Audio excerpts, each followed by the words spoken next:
इस्लाम के नाज़रीन, आप देख रहे हैं प्रोग्राम आसिफ ज़दा। मैं हूं मुशार फ़ारूकी। नाज़रीन, आज जो हमारी इन्वेस्टिगेशन है उसके करने से पहले हम आपको बताते चलें कि बहुत से मकामात हमें ऐसे कंप्लेंट मसूल होती है, और आपने भी यकीनन ऐसे मकाम सुने होंगे कि आपके एरिया में कोई ऐसा घर ज़रूर होता है जो कि हॉन्टेड हाउस कहलाता है, या वहाँ पे मशहूर होता है कि ये जन्नात का घर है या असेब है यहाँ पे, या आप क्रिकेट खेल रहे हैं, कोई बच्चा वहाँ बॉल लेने जाने से डरता है।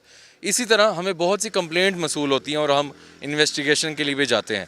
आज हम आपको पहले उस घर के जानिब जाने से पहले जो उस घरों को सेल आउट करते हैं, जो किराए पे उनको सारा करते हैं प्रॉपर्टी डीलर्स, उनमें से उनकी ज़ुबानी आज हम आपको सुनाएंगे। उन्होंने हमें आज इनवाइट किया है। एक ऐसे ही घर है लाहौर में वाक़, इलाके का नाम हम डिस्क्लोज़ नहीं कर सकते ड्यू टू प्राइवेसी इश्यूज़।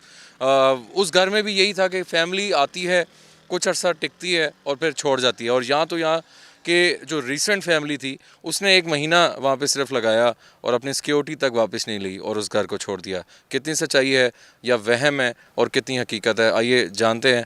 उन मोहतरम की जानिब चलते हैं, उनकी ज़बानें सुनते हैं। आइए।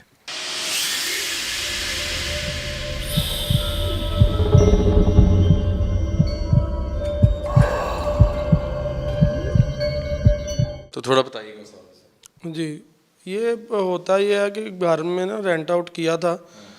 उससे पहले भी बाद में हमें पता चला कि वो रेंट आउट जो है ना वो महीने बाद या 2 महीने बाद, कोई 10 दिन बाद छोड़ जाता था। तो हमें तो तब पता चला जब हमारे थ्रू डील हुई, दफ्तर के थ्रू डील हुई। वो लेके दिया एक फैमिली को, और उन्होंने जो तरीक़ाकार होता है एग्रीमेंट करके उसके बाद पुलिस स्टेशन में एंट्री करवा के सामान शिफ्ट कर लिया, रहना शुरू कर दिया। अब उन्होंने बाद में 2 हफ्ते बाद जो है ना वो बातें करने शुरू कर दी कि यार इस घर में ना लगता कोई इशू है। मैंने कहा यार इशू क्या है, मतलब किस किस्म का इशू है।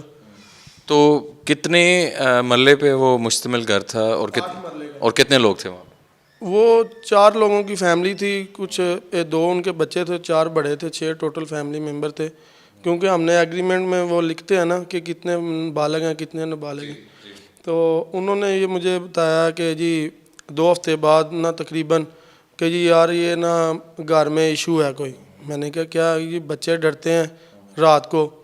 वो किस तरह डरते हैं कि जी वो वाशरूम हम बंद किया हुआ है, सोए हुए हैं या लेटे हैं, तो एकदम से जो है ना जी पानी चलने की आवाज़ आती है। पानी चलने की आवाज़ आती है तो पानी भी इस तरह चलता है जिस तरह कोई शोर पैदा कर रहा है, सोए हुए को हिला के अपनी मतलब जो है ना मौजूदगी जाहिर कर रहा है। उसके बाद मैंने कहा यार वो हो सकता है कोई टैंकी का इशू हो, कोई टैंकी की वजह से कोई प्रेशर, सोसाइटी की मोटर चल जाती हैं 4 बजे 5 बजे चल जाती हैं, शायद इस वजह से कोई इशू हो। कहते कि नहीं यार इस तरह नहीं है, किचन में भी बर्तन गिरने की आवाज़ आती है, जब कोई जाता है किचन में बर्तन कोई नहीं होते। तो सिकंदर साहब, ऐसा तो नहीं था कि कोई प्रॉपर्टी इशू था? अक्सर होते हैं प्रॉपर्टी मशहूर हो जाती हैं कि यहाँ पे कुछ है तो वो लोग भी उस चीज़ को करते हैं, या वाकई वहाँ पे मामला फिर?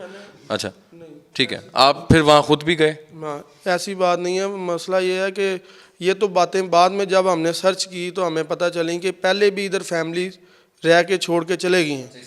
हमें तो मालिक ने बताया, हमने घर दिखाना शुरू किया, दिखाने जब जाते थे तब कोई प्रॉब्लम नहीं, गए दिखा के वापस आ गए। उसके बाद ये होता था कि जब दिखा दिया, शिफ्ट करवा दिया, जब लोग रहने लग पड़े ना तब ये प्रॉब्लम स्टार्ट हुई ना। वो भी कोई हफ्ता 2 बाद जाके, जारी बात है उनको कोई प्रॉब्लम हुई होगी, उन्होंने इग्नोर कर दी। आगे एकदम उन्होंने फिर हमसे डिस्कस की, जारी बात है मालिक से करने की पहले। वो मैंने उन्हें कहा कि यार ये पानी का तो इशू हो सकता है टैंकी के रिलेटेड। तो उन्होंने कहा यार बर्तन भी गिरते हैं। तो मुझे वो कहता था कि जी आप आके देखें। मैंने कहा यार मैंने आके मैं क्या देखूंगा, उधर कौन से बर्तन आपको नहीं नज़र आए तो मुझे कहाँ से नज़र आने। लेकिन आवाज़ें आती थी। आवाज़ें आई। उसके बाद उसने फिर दोबारा फ़ोन किया, उसने कहा यार रात को जो है ना मैंने आवाज़ सुनी है कि मेन डोर खुला है हमारा, जबकि मैंने खुद ताले वगैरह लॉक वगैरह लगा के सोता हूँ। तो एकदम से मुझे आवाज़ आई है कि जिस तरह लॉक खुला है, गेट खुला है बड़ा, और जो है ना मैं बाहर निकला हूँ कि किसने खोला है दरवाज़ा। कहता मैं बाहर गया हूँ तो देखा कोई भी नहीं है, कोई भी नहीं था। मैं फिर अंदर आ गया हूँ, तो इस वजह से मैं खुद खौफजदा हो गया हूँ, क्योंकि बच्चे भी सोए थे, फैमिली मेम्बर दूसरे भी सोए थे। जो आपने एक और चीज़ हमें काफ़ी पॉइंट आउट की थी कि जो वहाँ पे छोटी बेटी है उसको थप्पड़ पड़े थे। लास्ट टाइम हुआ ना जी, अच्छा, लास्ट टाइम हुआ जब इन द एंड हुआ, मतलब हाँ। तो जब उन्होंने बिल्कुल, ये तो पहले के मैं बता रहा हूँ ना कि ये मामला हुआ, उसके बाद इन्होंने जब ये डोर वाला भी मुझे किस्सा सुनाया फ़ोन करके अगले दिन, तो कि यार ये मसला है, लिहाजा हम इस मकान को छोड़ रहे हैं। मैंने कहा यार छोड़ने के लिए तो नोटिस देना पड़ेगा 1 महीने का, वो दे दें, आप मालिक को छोड़ दें, हमें क्या इतराज़ है। उसने कहा जी नहीं, मैंने जो है ना, हमने नोटिस नहीं देना, हमने छोड़ना, आपने पहले बताया नहीं था। मैंने कहा यार मुझे तो खुद पता नहीं था। तो कहते नहीं जी, हमने मोहल्ले से पूछा, मोहल्ले वालों ने भी बताया कि इधर पहले भी फैमिली को महीना 10 दिन ही गुजारती हैं, अब चले जाती हैं, ये 3-4 फैमिलियाँ ये शिफ्ट कर चुकी हैं। तो कहता जी आप, मतलब आपको पता होना चाहिए, आप उस एरिया में रहते भी हैं, पुराने रह रहे हैं, आपका असर रसूख भी है, तो आपको तो पता होना चाहिए कि ये चीज़ है, आपने हमें शिफ्ट किया। मैंने कहा यार हमें नहीं पता, हमारा काम है, हमें मालिक ने बताया, हमने दिखा दिया, आपने पसंद किया, हमने आपसे पहले भी कितनी फैमिलियों ने देखा, तो फैमिलियाँ जिन्होंने नहीं पसंद किया वो तो आके क्लेम नहीं ना कर सकती। मुख्तसर यही हुआ कि उन्होंने आए मेरे पास दफ्तर, उन्होंने कहा जी हमने जो है ना वो मकान छोड़ना है। मैंने कहा यार मकान छोड़ना, आप नोटिस दे दें। उसने कहा जी नोटिस नहीं देना। इतने वो तंग थे कि वो खौफ में होता ये है कि मकान जब लेता है ना कोई, तो सामान तो है जब मर्जी उठा के ले जाए, लेकिन मालिक के साथ एग्रीमेंट होता है, तो सिक्योरिटी दी होती है, पैसे दिए होते हैं, वो वापस तो लेने। इस वजह से किराएदार भी बाउंड था, नहीं तो हो सकता है वो सारा सामान उठा के रात ही चले जाता। अब हुआ ये कि इसी तरह 2-4 दिन मैंने कहा यार मालिक से मैं बात करता हूँ कि बगैर नोटिस के हम जो है ना आपको खाली करवा लें और छोड़ दें, आप कोई और देख लेते हैं। कहता है कि जी ठीक है आप करें बात। वो 1-2 दिन गुजरे, मैं भी जहन से निकल गया, मालिक से बात की, उसने कहा जी मैं आपके पास आता हूँ, देखते हैं। ऐसी बात तो पहले नहीं है, पिछला जो किराएदार छोड़ के गया है वो तो मुझे रीज़न कोई और दे के गया, ये नहीं बताया। मैंने कहा यार इस वजह से भी नहीं बताते लोग कि आप सिक्योरिटी नहीं देंगे, तो ये तो उसने मैंने कहा क्लियर बता दिया है। अब उसने फिर जो है ना, उसने कहा चले उसे बुलाएं, मैं कोई अल्लाह तौबा करवाता हूँ, ये वो करते हैं, मुतमिन किया उसको, किराएदार से मीटिंग करवा दी। उसने कहा जी ठीक है मैं आप कराएं पढ़ाई शढ़ाई ये वो। उसने 1-2 दिन पढ़ाई भी करवाई, लेकिन नहीं, फ़र्क नहीं पड़ा। उसके बाद उसने ना जी हफ्ता गुजरा, तो उसके बाद उसने जो है ना मुझे रात 1-1:30 बजे कॉल की, मुझे कॉल करके कहता है कि यार जो है ना बेइसी की इंतहा है, तो आप फ़ोन नहीं उठा रहे। मैंने कहा यार 1 बजे का टाइम है, मैं सोया हुआ था, आपका उठा लिया फ़ोन, क्या हो गया। कहता है जी मेरी बच्ची रो रही है, डर गई है, तो उसको अभी सोए हुए थप्पड़ पड़ा। तो हम सारे घर वाले जो है ना बिल्कुल खौफजदा हो गए हैं। तो अब मुझे बताएं क्या करना है। मैं तो अब सुबह का भी वेट नहीं कर रहा, तो मैं तो इधर से जा रहा हूँ। तो मैंने कहा यार ये तो, कहता जी मेरी बच्ची अभी अनमैरिड है, छोटी है, समझदार है, इतनी छोटी भी नहीं है, अनमैरिड है, तो अनमैरिड में तो बहुत ज़्यादा ये जो है ना सेफज़दा चीज़ें जो हैं वो हावी हो जाती हैं, तो लिहाजा मैंने छोड़ना है इस मकान को। मैंने कहा ठीक है भाई देख लें। उसने फिर जो है ना बगैर सिक्योरिटी लिए अगले दिन 2 दिन के अंदर अंदर सामान शिफ्ट किया। फैमिली वो सुबह ही ले गया कहीं, और जो है अगले दिन उसने जो है ना वो सामान शिफ्ट किया 2 दिन बाद। तो उसके बाद उसने कहा जी ये कीज़ हैं आपकी, मेरे इतने पैसे हैं मुझे दे दें। तो सिकंदर साहब, एक चीज़ जो मैं भी जानना चाह रहा हूँ और देखने वाले भी यकीनन जानना चाह रहे होंगे, क्या आप उस घर में खुद जब गए हैं ये सारे मामलात इन द एंड, तो क्या महसूस किया उस घर में, ऐसा क्या है उस घर में, ऐसा आपको क्या महसूस हुआ, वो ज़रा बताइए देखने वालों के लिए कि वो कैफियत क्या थी आपकी भी। वो जो है ना जी, ये अब एक इंसानी नेचर भी है कि कुछ बताया ना हो तो अगली चीज़ कोई जाहिर करे तो होता है, अदरवाइज़ जो है ना पहले भी दिखाते रहे हैं जाके। असल में मेरे दफ्तर में लड़का भी होता है, वो ज़्यादातर वही जाके रेंट के चीज़ें दिखाता है। मैं ख़ास तौर पे जब कोई कब्ज़ा देना हो ना, मतलब पोजेशन देना हो घर का, तो तब चीज़ें नोट कर लेता हूँ, लड़का नया है तब जाता हूँ, जाया करता हूँ। उस घर में जब गया हूँ ना, पोजेशन के लिए मुझे ख़ास कोई फील नहीं हुआ। लेकिन जब ये सारा सिनेरियो मेरे मेरे नोटिस में आ गया तब मैं भी ज़ाहिर बात है खौफज़दा था।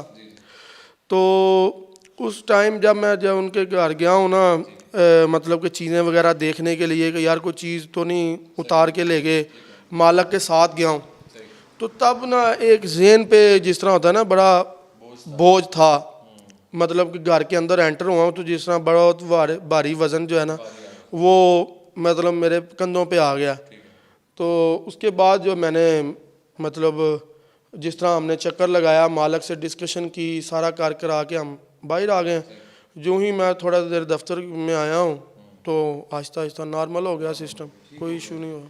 ठीक है सिकंदर साहब, हम उनकी ज़ुबानी भी सुनेंगे जो उस घर में काफ़ी टाइम रहे भी और आना जाना भी उनका रहा, उनकी ज़ुबानी भी हम आपको सुनाएंगे। नाज़रीन, अभी सिकंदर साहब के पास हम मौजूद थे और हम वो घर को भी चाहेंगे विज़िट करना कि हम खुद महसूस करना चाह। अब अच्छा, अभी वो घर टोटली खाली है? अभी खाली है। अभी खाली है, ज़ाहिर बात है मेरे नोटिस में आ गया, मैं तो दोबारा उसको नहीं डील कर रहा। तो अब कोई और डीलर कर लेगा डील, या मालक खुद कर लेगा, या जिस तरह भी है उसको वो देख लेंगे। हाँ इस तरह जी नाज़रीन, अभी हम उनकी जानिब आपको लेके चलते हैं और उनकी ज़ुबानी सुनाते हैं कि उन्होंने क्या महसूस किया था। आइए चलते हैं।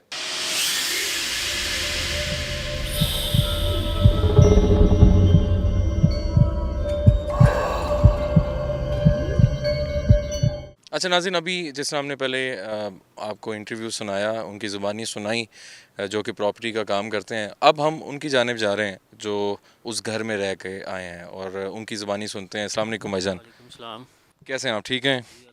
अच्छा, हमने काफ़ी सुना उस घर के हवाले से जहाँ पे आप 1 महीना बड़ी मुश्किल से रह के आए हैं।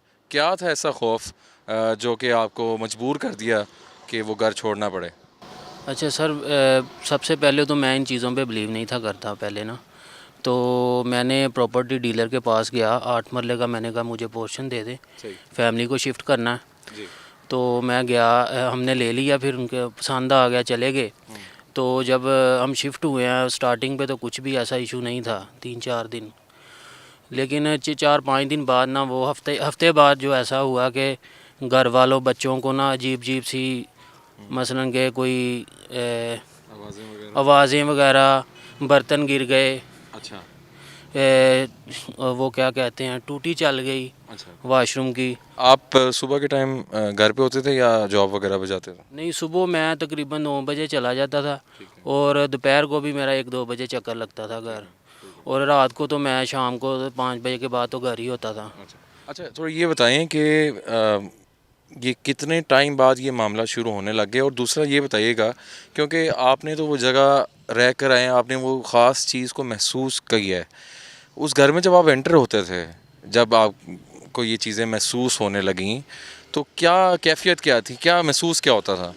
सर देखें, जब भी मस्जिद से निकले ना तो एक बंदे का ज़हन से बोझ नहीं होता, बड़ा हल्का बंदा होता है। या इबादत गाह अपनी मस्जिद से, या कोई कुरान खानी करके, या वैसे ही कहीं बंदा, मैंने ये महसूस किया कि हो सकता है मैं थकावट हो गई हो, मैं, लेकिन मैं तो कोई फ़िज़िकली कोई ज़्यादा बोझ वाला काम भी नहीं था मेरा। तो ऑफिस वर्क है मेरा, मैं जाता हूँ आता हूँ, लेकिन वो सुबह जब उठता हूँ या कोई नमाज के लिए कोई काम करता हूँ तो ऐसा जैसे किसी चीज़ ने जकड़ा हुआ है। सर भारा भारा, सर में चक्कर आना, ये मेरे साथ ना 1 हफ़्ते बाद काम होना शुरू हो गया। अच्छा, 1 हफ़्ता आप गए तो उस टाइम कुछ भी नहीं था, 1 हफ़्ता होते ही ये मामला शुरू हो गए? जब बच्चों ने बताया कि ऐसे ऐसे हो रहा है, बर्तन गिर गए, कोई चीज़ें, आवाज़ें इस तरह की, मैं तो हंसने लग पड़ा ना। मैंने कहा ये कोई चीज़ नहीं होती, वैसे वहम होता है। लेकिन जब मेरे साथ खुद बीता ना, मुझे फिर पता लगा। रात को 1-2 बजे मैं सोता था तकरीबन। मुझे यही था कि हो सकता है मैं देख लूँ कि रात के पिछले पैर कोई मुझे नज़र आ जाए, लेकिन ऐसा कुछ भी नहीं था। लेकिन 1 हफ़्ते बाद मुझे वो चीज़ें, क्या महसूस क्या होता था? ये हुआ कि मुझे जैसे मैं बैठा हुआ हूँ, मुझे कोई ख़्याल आ गया कि मुझे किसी चीज़ ने जकड़ लिया। तो ऐसे ही होता था, मेरी जैसे जिस्म को किसी ने पकड़ लिया, मुझे जैसे कोई झंझोड़ है, तो जैसे ही मैं थोड़ा सा एक्टिव हो के देखता था या महसूस करता था तो वो कुछ भी नहीं था। तो मेरे काम भी जो है ना वो सारे रुक गए हुए थे, कोई काम भी नहीं था, जैसे नहूसत फैल जाती है ना, इस तरह का हो गया था। अच्छा, बाथरूम में ख़ास मसाइल थे कि जी